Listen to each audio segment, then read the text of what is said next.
The new Dragon 10 by Sanlida. This is the full review on the new Dragon 10 by Sanlida. So in this video, I'm going to shoot this bow at 30, 31, and 32-inch draw through the chronograph. I currently have it set up at 30-inch draw. I will show you how easy it is to change the draw length when I go to change from 30 to 31.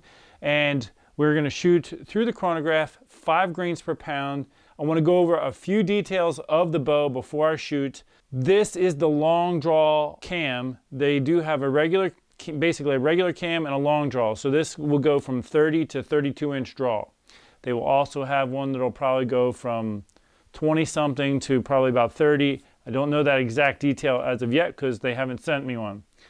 This bow should be on the market very soon. I'm waiting for final verification. I will put links in the description section and whether it's currently available or not so that you will have that information. This is a hybrid cam system. So the bottom cam is a little more oval in shape than the top cam. There is a split yoke to the top limb. There is a cable that goes from one cam to the other with a hybrid cam system. The feel of this bow is a lot like, the draw cycle is a lot like some of the APA bows I've shot in the past. The riser is also somewhat similar to that in that you have a carrying handle here. The limb system has a, or not limb system, but there is a limb stop on the cam here, which is something that has a sliding trough that you can slide the limb stop, which is very nice for tuning, and you can play around with how the valley feels when you're at full draw. You can slightly modify where the limb stop is located in the cam so that you can create the custom feel that you want at full draw. There is a slide or a roller here for the cables. It is stationary, so there's no adjustment capabilities in it. It's set.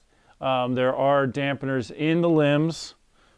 There's also dampeners built into the riser here, like little rubber dampeners. I don't know all of the colors that it'll be offered in as of yet, but obviously I'll have a link to their website so that you can check on what colors are available when it's available. The grip is, it's got a rubber coating and it's a little wider than a lot of the bows you see on the market nowadays. It kind of has a little bit more of a rounded feel for your palm, for those of you who like that style of grip. Let's go ahead into my other room. I have the chronograph set up. We're going to go ahead and shoot this through the chronograph, and also I'm going to build out a draw force curve for 30, 31, and 32-inch draw. Let's get to it. Okay, I'm set up in the workspace, if you want to call it that. I always shoot with no fletched arrows because I review bows all over the place. Sometimes I'm reviewing, there's a whisker biscuit on the bow that I'm testing, and fletching will slow down the speed reading. So I have a chronograph set up here. I'll draw the bow and let down, just so you get a sense of that. Now, I just did a draw force curve for this bow. I think the peak weight was hitting right around 68.5 at 30-inch draw. So let me just draw back and ease down here. Now, this is shorter than my normal draw length, so they're let down. It comes off the back wall. It's probably going to be about a 75% let off. It comes off a little easy in the sense that you don't have to push your arm forward. You can tinker with the draw stops though, and probably, give yourself more let off by moving them back a little bit. Let's take a few shots. Now, this is a 350 grain arrow. It's closest this is almost 70 pounds here. So 350 grain arrow. I'll take 3 shots. We'll take an average. Then I'll do a shot at 450 grain, 550 grain, and we'll just see what kind of numbers we get here.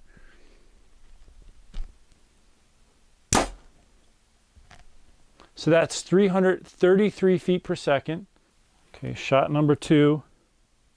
So it does hold the peak weight deep into the draw cycle. So it's peak weight all the way toward the back. 332 feet per second. Very dead in the hand feel, as you can see. I'm just going to log my numbers here, 332. Keep a running tally from my spreadsheet. I'm not taking decibel meter readings in this scenario because I have such a confined space. We're too close to the target, it'll throw off the readings. But the bow is fairly quiet and very smooth, kind of a, that dead in the hand feel. You could see, I'll just try to really, barely got my finger there. 332. Okay, so I put some tape around.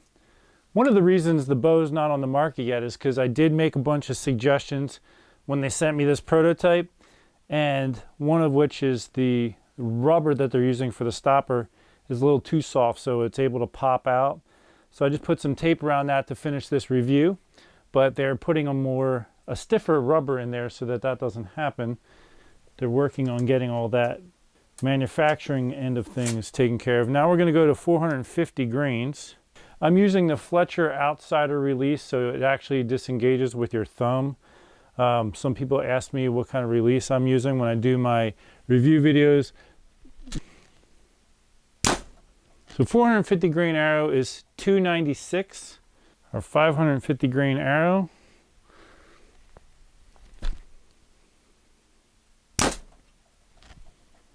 $270.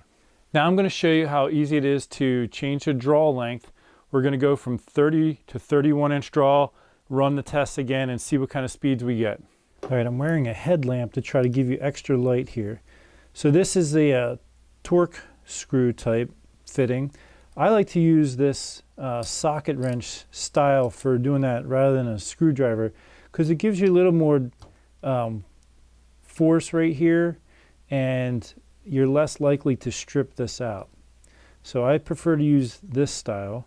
Now, I'm going to flip this over real quick just so you can see the numbers.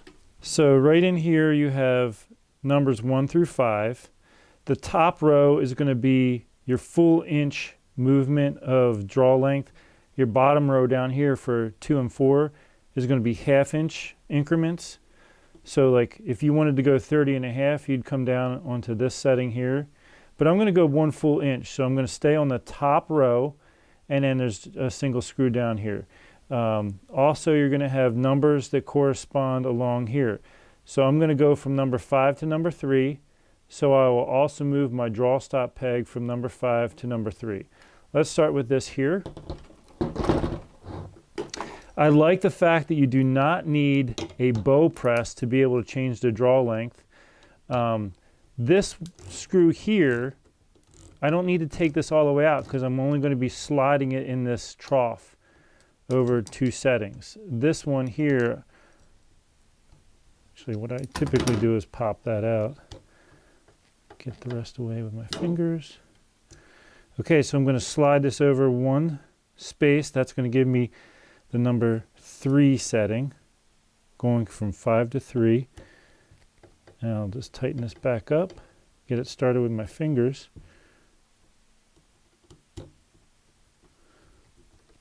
And then I'll use the ratchet to finish tightening. You don't want to over tighten this because you don't want to strip it out.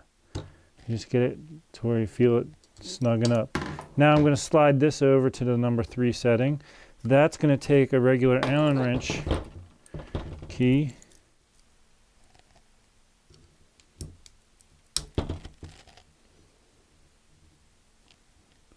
For our testing, I'm just going to put it right on the middle of the number 3 here.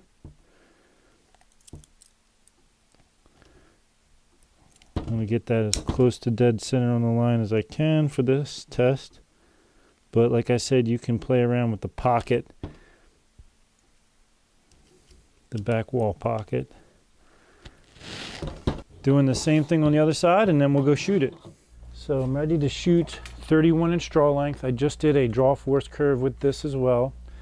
Still rating it right around 68 pound max or peak weight.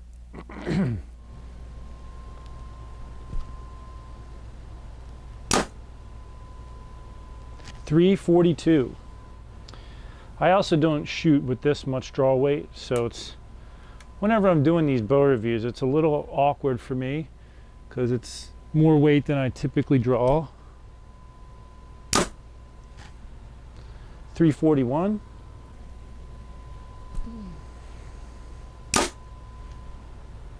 343. 450 grain arrow.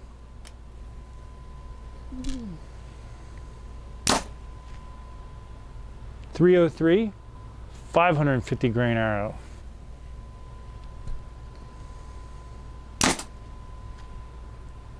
276. Now what I'm going to do is I'm going to go put this to the 32-inch draw length setting, run the speed test again, and then I'm going to go over all the data and show you the draw force curves next to each other.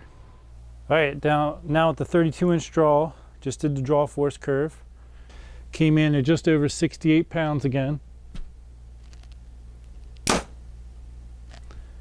348.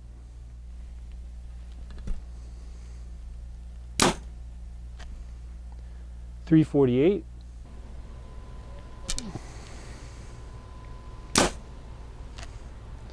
348. 450 grain arrow.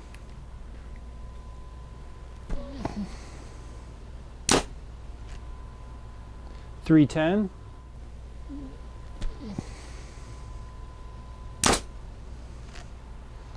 283. Okay, I've got the data pulled up on the computer here. Let's just go over it real quick.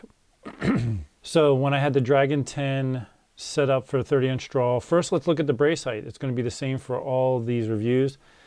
6 3/8 inch. The axle at axle was 33.5. Draw length range for the draw, for this particular long draw cam is 30 to 32. The peak weight was 68.5 pounds. It gave us an average speed of 332 feet per second with a 350 grain arrow. The let off measured 73%. The bow's mass weight with the arrow rest on it was 5.42 pounds. The back wall is very solid, and at 73% let off, it comes off fairly easy. Looking over in the middle here, we could see that at 450 grain arrow, we were at 296 feet per second. 550 grain was at 270. There is the draw force curve for the bow at this setting. So there's a little dip, which is common with a lot of bows I've reviewed. Come up, hit peak weight, you get a little dip in the middle, and then it comes back up toward the end. Does drop off pretty quickly. So you do pull near a peak weight for most of the draw cycle with this particular bow. Let's take a look at the 31-inch draw setting.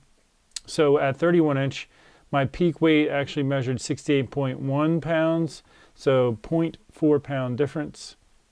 My speed averaged 342 feet per second, which was a full 10 feet per second faster when you're going from 30 to 31. My let off measured 77. Now the reason for the variation in let off is because you have a sliding draw stop. I mean, you can make changes in the amount of let off depending on where that ends up. I tried to get it as close to the line as I could, but there could be some variation there, which lends to the difference in let off. And the other data, we were at 303 feet per second with the 450 grain arrow, and at 550 grain arrow, we were at 276 feet per second. There's your draw force curve. I will mention too, just again, you do hold peak weight very long. You can see it drops off very steeply at the end.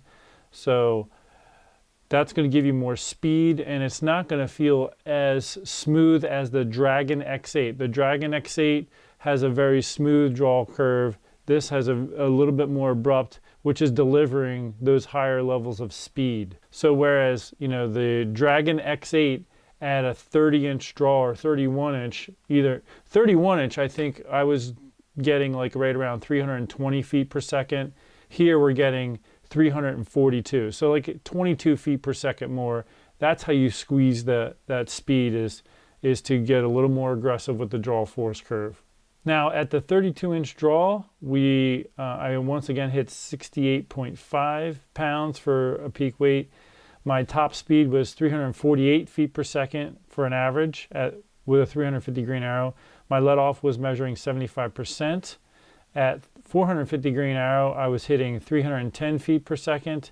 And at 550 grain arrow, 283 feet per second. There's a draw force curve for that. Again, steep up, high across, and then steep down. Now let's compare the 3 draw force curves to each other. Their front ends are pretty much identical. It's just obviously where they drop off is where you see a little bit of a difference. All in all, I like the bow. I think with the peak weight remaining high to the very end of the draw cycle, I personally would shoot this at a slightly lower poundage than I would a smooth draw curve type of a bow. So like if I'm going to shoot my Dragon X8 at 65 pounds, I'll probably shoot this bow at 63. It's going to make it easier for me coming into my landing at the end of the draw cycle, but it's also going to deliver a lot more speed. That's something that kind of goes across the board. Any bow that you shoot where you're shooting it at, like some of the bows have the ability to swap out modules to have a more of a comfort feel, some more of an aggressive performance feel. And you're going to have the same kind of thing happen in at those more performance levels. In order to sometimes shoot those as comfortably, you may have to back off the poundage. You could still get a little more speed depending on how much draw weight you come off. But so those are some of the things that go into that. I do enjoy shooting this bow. It has a very nice feel when it goes off. It's fairly dead in the hand. I am preparing to turkey hunt with this bow. I'm actually setting it up. Let me grab it. It's sitting right here. So I have it set up for sighting it in and getting it ready for turkey season as we speak. I'm almost there with it. Turkey season starts here in just a few weeks, so I really am getting this put together. This one obviously is a green model. The other one that I was testing is right here. It's more of a tan model. So I've chose the green for the turkey because, you know, turkey's eyesight, you really want to try to blend in.